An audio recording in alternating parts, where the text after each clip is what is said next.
నమస్తే, నేను మీ శివకృష్ణ బోరాడ. అత్యంత పేదరికంలో పుట్టి వీధి నాటకాలతో జీవితాన్ని ప్రారంభించి సుమారుగా 1000 సినిమాల్లో 20 భాషల్లో 50,000కు పైగా పాటలు పాడి గిన్నిస్ బుక్ ఆఫ్ వరల్డ్ రికార్డులో తనకంటూ స్థానాన్ని సంపాదించుకుని ఈ రోజున ప్రపంచ కీర్తి గడించినటువంటి లతా మంగేష్కర్ గారి జీవితాన్ని నేటి తరానికి ఖచ్చితంగా తెలియజేయాలి. అలానే queen of Indian playback singer గా, క్వీన్ ఆఫ్ మెలోడీగా ఇంత కీర్తి గడించిన ఆమెకి ప్రారంభ దశలో పాటలు పాడడం కోసం అవకాశాల కోసం ఇండస్ట్రీ చుట్టూ తిరిగినప్పుడు ఈమె గొంతు బాగోలేదని చెప్పి, ఈమె గొంతు సినిమా పాటలకు ఎంత మాత్రం కూడా పనికిరాదని చెప్పి మొదట్లో వ్యతిరేకించారు. కానీ ఎవరైతే అక్కర్లేదని అనుకున్నారో వారే ఈమె దగ్గరికి వచ్చి ఈమెతో పాటలు పాడించుకునే స్థితికి ఆమె ఎదిగి ఎంతో మందికి ఆదర్శంగా నిలిచింది. అలానే ప్రపంచ ప్రఖ్యాతిగాంచిన ఆశా భోస్లే గారు కూడా ఈమెకు సొంత సోదరినే. ఆమెను కూడా తీర్చిదిద్దింది లతా మంగేష్కర్ గారే. లతా మంగేష్కర్ గారి తండ్రి పేరు దీనానాథ్ మంగేష్కర్ గారు. దీనానాథ్ మంగేష్కర్ గారికి 4 కుమార్తెలు, 1 కుమారుడు. అయితే ఈయన పుట్టుకతోనే పేదవాడు కావడం వల్ల, ఇటువంటి ఆస్తుపాస్తులు లేకపోవడం వల్ల చాలా ఇబ్బంది పడేవాడు. ఈయనకున్నటువంటి సంపద ఏంటంటే సంగీతం. ఈ సంగీతం పట్ల ఉన్నటువంటి ఆసక్తితో వీధి నాటకాలు వేస్తూ ఆయనకు జీవితాన్ని గడిపేవారు. ఏదైనా ఒక వీధి నాటకం వేయాలంటే 4-5 మనుషుల సహాయం అనేది ఖచ్చితంగా అవసరం కాబట్టి బయట వ్యక్తులు పెట్టుకుంటే ఆ డబ్బులు వారికి వెళ్ళిపోతాయని చెప్పి, ఇతనికి ఏమీ మిగలదని చెప్పి తన కుమార్తెలు ఎవరైతే ఉన్నారో, తన కుమారుడు ఎవరైతే ఉన్నారో ఆ పిల్లలందరినీ కూడా ట్రైన్ చేసి వారందరికీ కూడా బాగా సంగీతాన్ని నేర్పించి వారితో కలిసి వీధి నాటకాలు వేస్తూ ఉండేవారు.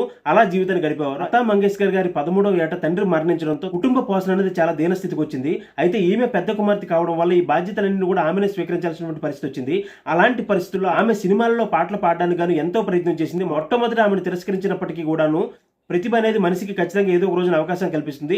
అలా అవకాశాన్ని అందిపుచ్చుకున్న మరుక్షణ ఆమె తనను తాను నిరూపించుకొని ఈ రోజున కొన్ని కోట్ల మందికి ఆదర్శమైంది. అలానే తన కుటుంబాన్ని కూడా గొప్పగా తీర్చిదిద్ది ఉన్నత స్థితిలో నిలబెట్టారు. లతా మంగేష్కర్ గారు కేవలం పాట పాడడం మాత్రమే కాదు, ఏదైనా పాడుతుంటే అది అనుభూతిని చెంది ఆ అనుభూతి కారణంగా తను పాడుతుంటే ఆ సభలో ఉన్న వారందరినీ కూడా మరింతగా ఆకట్టుకునేవారు. అలానే స్వతంత్రానంతరం ఒకనొక సందర్భంలో పార్లమెంట్ లో ఆమె సారే జహాసా అచ్చా అంటూ ఆమె దేశభక్తి గీతాన్ని ఆలపించినప్పుడు ఆ సభలో ఉన్న వారందరూ కూడా దేశభక్తితో ఉప్పొంగిపోయారు.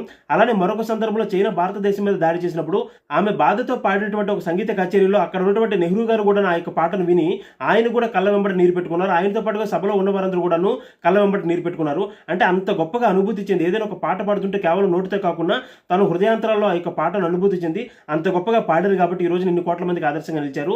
ఎంత గొప్ప స్థానంలో తనకంటూ ఒక ప్రత్యేక ముద్ర వేసుకుని ఆమె యొక్క సంగీతం ఇప్పటికీ ఎప్పటికీ అందరినీ కూడా అలరిస్తూనే ఉంటుంది.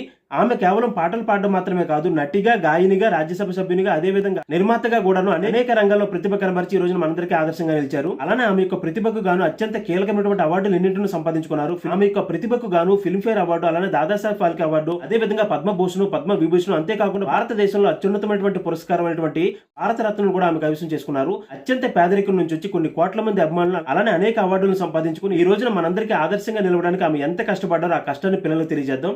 ధన్యవాదాలు. జై హింద్.